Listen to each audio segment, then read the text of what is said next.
आज हम गंगाराम पटेल और बुलाकी नाई की यात्रा के वापसी का चौथा पड़ाव कहानी शोलों में लिपटी एक स्त्री की पढ़ेंगे। अगले दिन प्राय रोज की भांति दोनों अपनी मंजिल की ओर चल पड़े। सारा दिन चलने के बाद वे एक ऐसे नगर में पहुंचे जो एक नदी के किनारे बसा हुआ था।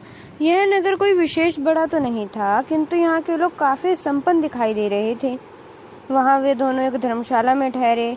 रोज की तरह बुलाके नाई खाने पीने का सामान लेने बाजार गया। वापस लौटते समय उसे एक मकान के सामने एक अजूबा दृश्य देखा। उसने देखा एक बहुत सुंदर स्त्री एक चौकी पर बैठी जल पी रही है और उसके शरीर से आग की ऊंची ऊंची लपटें निकल रही है। फिर भी वह स्त्री ना तो किसी को सहायता के लिए पुकार रही है और न उस पर आग का कोई असर हो रहा है। वह यूं ही आंखें बंद करके चुपचाप आग की लपटों में घिरी बैठी है। कुछ लोग उस पर पानी डालकर आग बुझाने का प्रयत्न कर रहे हैं, लेकिन आग बुझाने की बजाय और भी भड़क जाती। यह दृश्य देख बुलाकी नाई भागा भागा अपने ठिकाने पर पहुंचा। सोने से पूर्व उसने गंगाराम पटेल को उस दृश्य के बारे में बताया। बुलाकी के मुंह से सारी घटना सुनकर पटेल जी मुस्कुराकर बोले, बुलाकी, यह दुनिया विचित्रताओं से भरी हुई है। ईश्वर की बनाई हुई सृष्टि में प्रकृति के हर रहस्य का ज्ञान कर लेना नितांत दुर्लभ काम है। आज भी अनेक ज्ञानी और विज्ञानी उन रहस्यों को जानने के लिए प्रयासरत हैं। उनमें से कुछ को सफलता भी मिली है तो कुछ आज भी सफलता से कोसों दूर है। यह रहस्य भी कुछ ऐसा ही है। अब मैं तुम्हें इस रहस्य के बारे में बताता हूँ, सुनो। इस नगर में धनपत नाम का एक संपन्न व्यक्ति रहता है। उसकी पत्नी का नाम रूप कुमारी है। रूप कुमारी यथा नाम तथा गुण वाली है। सुंदरता भी वह लाखों में एक है। एक दिन की बात है, रूप कुमारी अपनी सहेलियों के साथ नगर से बाहर एक सरोवर में स्नान के लिए गई। सरोवर के निकट ही उसका पति धनपत का एक बहुत बड़ा बाग है, जहाँ अनेक किस्म के फूलदार और फल देने वाले पेड़ लगे हुए थे। जब रूप कुमारी अपनी सखियों सहित बाग में पहुंची तो महुए के एक पेड़ के नीचे अपने गीले वस्त्र को सुखाने के लिए डालकर बाग में भ्रमण करने लगी। घूमते घूमते वह बाग में स्थित एक बहुत पुराने वृक्ष के पास पहुंची।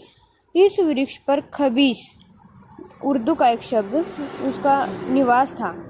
वह अशरीरी प्रेतात्मा बहुत पहले से इस वृक्ष पर रहती थी। उसने रूपवती रूपकुमारी को देखा तो वह उस पर आसक्त हो गई और उसके शरीर में प्रवेश कर गई। कुछ समय बाद जब रूपकुमारी अपनी सहेलियों के साथ घर वापस लौटी तो उसने अपने शरीर में अजीब तरह का परिवर्तन सा महसूस किया। उस दिन से वह अपने पति से मिलने में कतराने लगी। वह भोजन बनाते पति को खिलाती और फिर थोड़ा बहुत स्वयं खाकर स्वयं को कमरे में बंद कर लेती। अब उसकी आदतों में भी बदलाव आ गया था। पहले वह सबसे हंसती बोलती थी, अब गुमसुम रहने लगी। उसका पति यह देखकर घबरा गया। उसने समझा कि उसकी पत्नी को कोई रोग लग गया है। तो उसने वैद्य हकीमों से उसका इलाज करवाया, लेकिन कोई फायदा नहीं हुआ।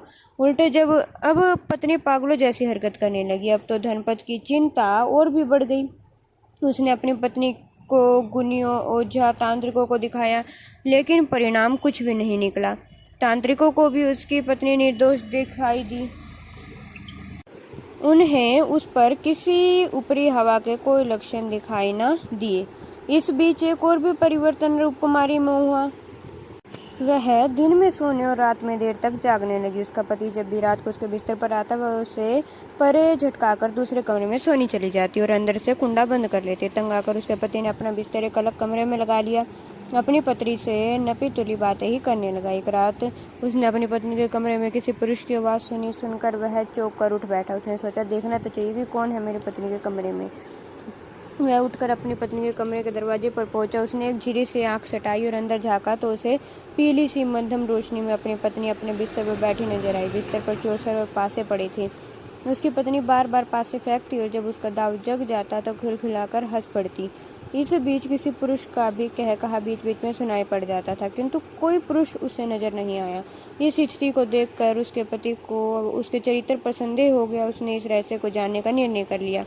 अब वह सारा दिन सोता और रात को जाग जाग कर अपनी पत्नी पर निगाह रखने लगा। इतना तो वह समझ गया था कि कोई अशरीरी प्रेत आत्मा उसके पत्नी के शरीर में प्रवेश कर गई है, पर वह प्रेत आत्मा है कौन और गुनियों, ओझा और तांत्रिकों के दिखाने पर भी उनके पकड़ में क्यों नहीं आ रहा, उसका उत्तर वह समझ नहीं पा रहा था।